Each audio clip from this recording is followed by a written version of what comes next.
Zhongli, a character whose shield is so powerful that it became a trend to have a handful of new enemies have some sort of counter to shields, such as ignoring them completely. I know there are other shield characters, but let's be honest, Zhongli's shield is the most broken out of all of them. Build him well enough and you might as well become invincible. So that is exactly what we're going to be looking at today in this guide. All timestamps will be in the description below. For a quick overview of Zhongli, we're going to be looking at his base stats at level 80. For his HP, it's actually pretty high at 12,965. His attack is also slightly above average at 222. Ironically, Zhongli is known pretty well for being a pretty good shielder, but his defense is actually below average at 651. Keep in mind that these stats can quickly be changed due to the artifacts he uses and the weapon he has as well. To get Zhongli to Phase Ascension 5, which is the Phase Ascension we're going to be working with, you're going to need gems from the Privata Topaz set. You're going to need 1 silver, 9 fragments, and 9 chunks.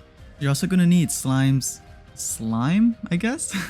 You're going to need 18 slime condensates, 30 slime secretions, and 12 slime concentrates.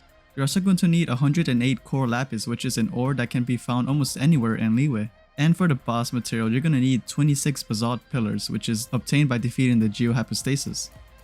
If you're curious on what you need for Phase Ascension 6, you're going to need 6 gems, 20 more pillars, 60 more core lapises, and 24 more slime concentrates. To get one talent from level 1 to level 8, you're going to need 6 slime condensate, 22 slime secretions, and 10 slime concentrates. You're also going to need gold bugs, which is found in Taishan Mansion every Wednesday, Saturday, and Sunday. You're going to need 3 teachings, 21 guides, and 10 philosophies. You're also going to need 2 tusks of Monasteros Kylie, if I'm pronouncing that right, which is a weekly boss drop from the Golden House. This will cost a total of 502,500 Mora. This is the price if you want to get 2 talents to level 8, and this is for 3 talents to level 8. And now for Zhongli's talents. For Zhongli's normal attack, Rain of Stone, consists of a high 6 attack combo. Here is his combo in 4 different angles. And this is in slow motion.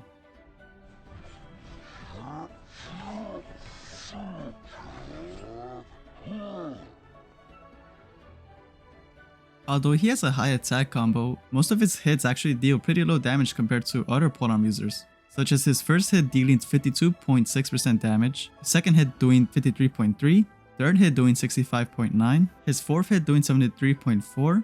His fifth attack is technically a small 4-hit combo by itself, but it still does 73.5% damage overall, and his final 6 hit does 93.2% damage. Don't be fooled by its low damage compared to other polearm users, we'll get back to this in a second. His charge attack is also kinda low at 189.8%. His plunge and low plunge damage is actually quite average. We have 109.3 and 218.5% damage for regular and low plunge. His high plunge is also quite average at 272.9% damage. Zhongli's skill, Dominus Lapidus, has 2 different versions, tap and hold. Tapping a skill will create a pillar that will do pulse damage every 2 seconds. You can also climb this, so if you want to do some plunge damage or trying to get out of a sticky situation, you can use that as well, as long as there's no range enemies nearby. But even though this does pulse damage around enemies, it doesn't attract mobs. Also, if you place a new pillar while the old one is still active, the old one will simply disappear. This pillar lasts 30 seconds and the cooldown is quite short at 4 seconds. But holding Zhongli's skill is where he shines the most.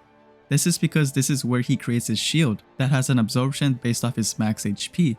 If you activate the shield near something that has a lot of geo energy, such as certain enemy shields and the geohypostasis pillars, it will drain a large amount of energy from it.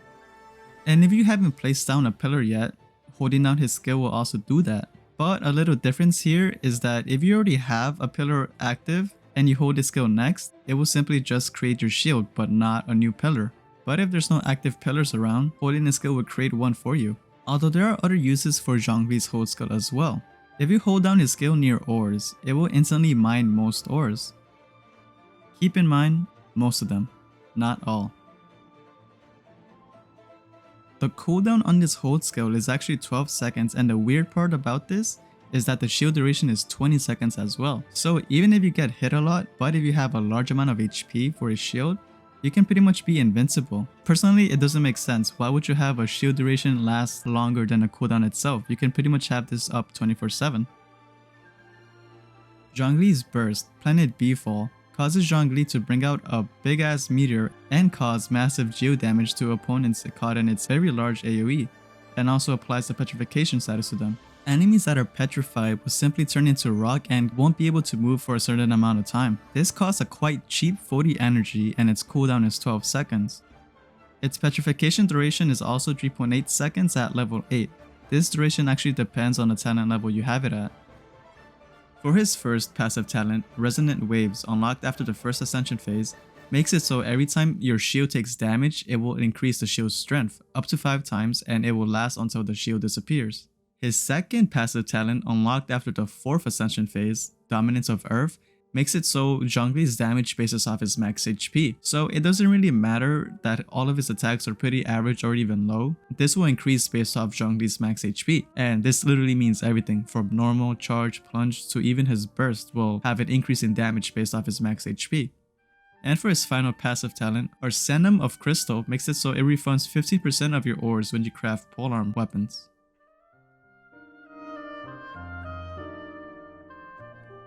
For talent priorities, first I will recommend the skill. This is because you're going to use his shield regardless, and the higher skill you have it, the more it absorbs. For the second talent priority, I will say the burst. This is because his burst seriously does some serious damage to enemies.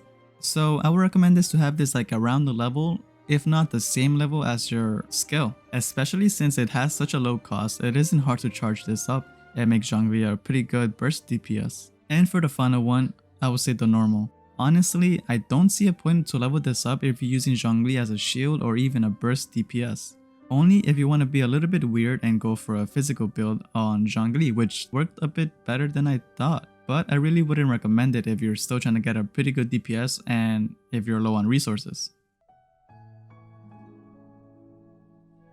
And now for Zhongli's constellations. His first constellation, Rock, the Backbone of Earth, increases the maximum number of stone pillars created by his skill, so that 2 of them are allowed to exist at once. His second constellation, Stone, the Crowd of Jade, makes it so that his burst gives shield to teammates when you use his burst. His third constellation, Jade, Shimmering Through Darkness, simply makes his skill be leveled up by 3 levels and have the max level be 15. His fourth constellation, Topaz, Unbreakable and Fearless, increases his burst radius by 20% and increases the duration of the petrification effect by 2 seconds. His fifth constellation makes it so that his burst increases by 3 levels and makes the max level be 15. And his final constellation, Krisa's Bounty of Dominator, makes it so when enemies hit you while you have the shield active, 40% of that damage is converted to HP and gives it to your current character, making Zhongli into a healer. And now for Zhongli's weapons. We're going to be discussing the top 3 5-star weapons as well as the top 3 4-star weapons. All of these weapons we're going to be talking about is going to be at refinement level 1, just to keep things simple and avoid having the numbers go all over the place. So for the first 5-star weapon, we have the Staff of Homa. The second set on this is crit damage. This weapon will increase your HP by 20% and increase your attack by 0.8% based off your max HP. And when your HP is below 50%, attack will increase by an additional 1% of your max HP. To get the most out of this weapon, bring Zhongli down below 50% health, and if you manage to have a shield up 24/7, you can truly squeeze out even more damage if you want to use him as a burst DPS if you want to. Second 5-star weapon is the Engulfing Lightning. The second set on this is Energy Recharge. This will increase your attack by 28% of energy recharge over the base of 100%, so you can gain a max bonus of 80% out of this. You will also gain 30% of energy recharge for 12 seconds after using his burst. And for his third 5-star weapon is the Vortex Vanquisher. The second set on this is Attack, and this will increase your shield strength by 20%, and if you hit enemies, it will also increase your attack by 4% for 8 seconds. But if you have a shield up, this will increase the effect by 100%. Ironically, this weapon does seem to complement Zhongli a lot, and it even fits him aesthetically. But the Staff of Homa is far better suited for Zhongli over this weapon. Doesn't mean this weapon is bad though, this is definitely better if you want to have a tougher shield on him. Now for the 4-star weapons. For the first 4-star weapon I recommend is the Catch. The second set on this is Energy Recharge, and this will increase your burst damage by 16% and the crit rate by 6%. This is an excellent choice if you want to have Zhongli as a burst DPS. And this is actually a free-to-play friendly weapon since you don't actually have to pull for this. For the second 4-star weapon I recommend is the Lithic Spear. The second set on this is attack, and this will increase your attack by 7% and your crit rate by 3% for every character from Leeway is in your team. Honestly, not that bad on Zhongli, but I will only really recommend it if you're going a full Leeway team with Zhongli in it. And for the final 4-star weapon is a Deathmatch. The second set on this is crit rate, and this will increase your attack and defense by 16% if there are 2 enemies nearby. If there's only one, only the attack will increase by 24%. This is pretty self-explanatory, so I'm not going to go into too much detail with this weapon.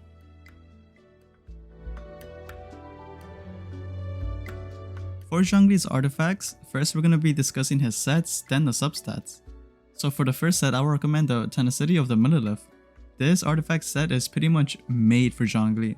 The 2-piece set increases your HP by 20%, and the 4-piece just makes Zhongli into a better support. This is because not only it will increase the shield strength, but it will also provide a pretty good attack bonus for your party members. For the second set, I recommend is a 4-piece Archaic Petra. This is a bit situational since for the 4-piece set, you do get a 35% damage bonus, but it also depends on the elemental shard you get through crystallized reactions. And for the final set, I recommend is a 2-piece Noblesse and a 2-piece Archaic. This will work well if you want to make Zhongli into a burst DPS. Not only you will increase your burst damage, but you will also increase that geo damage that will come with it. And this is also a little bit more obtainable since it's already hard to get 4-piece sets with proper substats. Now if you want to make Zhongli into a shielder, like you don't care at all about his burst damage, you're going to want all the main stats to be as HP. This is because as we went before, like the more HP he has, the stronger the shield is. Not only that, this can also kind of help him be a little bit more of a DPS since like we also saw that his damage also increases based off his max HP, whether it be his normal attacks or even burst. So this set does kind of help if you want to make Zhongli into a DPS, but it does lean more into being a shielder. But if you actually want him to be a burst DPS, you're going to want the Sands to be HP %, Goblet geo damage, and the hat either be crit rate or crit damage. And now for substats. We're obviously going to want crit rate and crit damage for substats, so let's get that out of the way. Next is attack percentage. Since we're focusing a lot on HP, we're not really giving Zhongli a little bit of that attack boost that he might be able to use, so this attack can actually kind of boost him just a little bit. And for his final substat, it's going to depend on either energy recharge or HP, because even though his burst costs very cheap at 40 energy, it doesn't hurt to have that up 24/7. But if you have Zhongli as a shielder, go with HP % instead. And now for team comps. Honestly, Zhongli can fit into any team, but I don't want to leave you with just that. So here are a few characters that can really use Zhongli, or Zhongli can use. So for the first character I'm going to say is Hu Tao. This is because Hu Tao plays very aggressively. She has to be right in front of enemies' faces to do damage, and not only that, she has to be at a very low HP in order to get as much damage as possible. More often than not, if you don't have a shield or a healer, you're going to end up dying as Hu Tao. But Zhongli can protect her pretty well. And for the second, I'm going to say Ganyu. This is because even though Ganyu is like one of the best DPSs, she can also die pretty fast. Even though it takes a very short time to charge up her shot, this doesn't mean she's invincible during that time. She can easily be hit and be tossed around very easily. So if she has Zhongli's shield, she doesn't really have to worry about it. Keep in mind this can apply to anyone though. And for the last one, I'm going to say is Venti. This is because sometimes enemies can get behind you and step out of your very large radius. Just because it's large doesn't mean you're going to hit everything every time.